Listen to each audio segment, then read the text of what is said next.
Elektritõukeratastega liiklejate arv kasvab pidevalt, kuid paraku ka õnnetuste ja nendega mitte rahul olijate arv.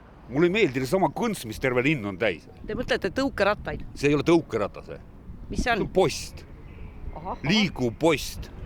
Aga just tänasele tõukside kohta koostööleppe sõlmimisele tige rattur kohale vuraski. Täna leppisid linn ja tõukside laenutajad kokku 70 tõukeratta parkla loomises. Siin on nagu mitu positiivset aspekti, mis selle füüsilise parkimiskohaga tekib, on see, et ühest küljest kasutaja, kes sõidab tõukerattaga, kui ta näeb seda parkimiskohta ja ta näeb, et seal on tõukerattad ees, palju loomingulisemalt ta läheb ja pargibki selle tõukeratta sinna, kus see on mõeldud, mitte siis võib-olla Risti tänava peale.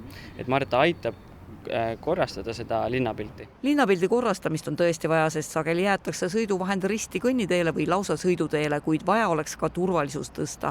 Aeg-ajalt tuleb ette olukordi, kus turvalisusega on probleeme ja seetõttu oli ka meie poolt üleskutse, et kui inimesed näevad, et mõni kasutaja kasutab tõukeratast valesti, et palun siis kodanike poolt tehke talle sõbralik märkus või kutsuge ta korrale. Tõuksidele kindlate hoiukohtade loomine kaotab seni kehtinud kohustused tõuksid kella 23 linnaruumist kokku koguda, mis võimaldab linlastel vajadusel öösel koju sõita ka ebakainena, näiteks külast tulles. Ka tänased õnnetused on näidanud, et väga paljud inimesed, olles tarvitanud eelnevat alkoholi, rendivad selle tõukeratta ja lähevad sõitma ja õnnetused on juhtunud, ehk nad ei tule selle tõukeratta juhtimisega toime ja kukuvad. Kuid tagasi tõukerataste parklate juurde. Tõukside parkimise kohad tulevad mille arvelt? Nad tulevad linnaruumi eraldi tähistatuna sõltuvalt nüüd asukohast, kuskil see võib olla parkimiskoht, kuskil see võib olla kõnnitee äär. Me lähtume ka sellest, kus senimaani olnud populaarsemad stardi ja siis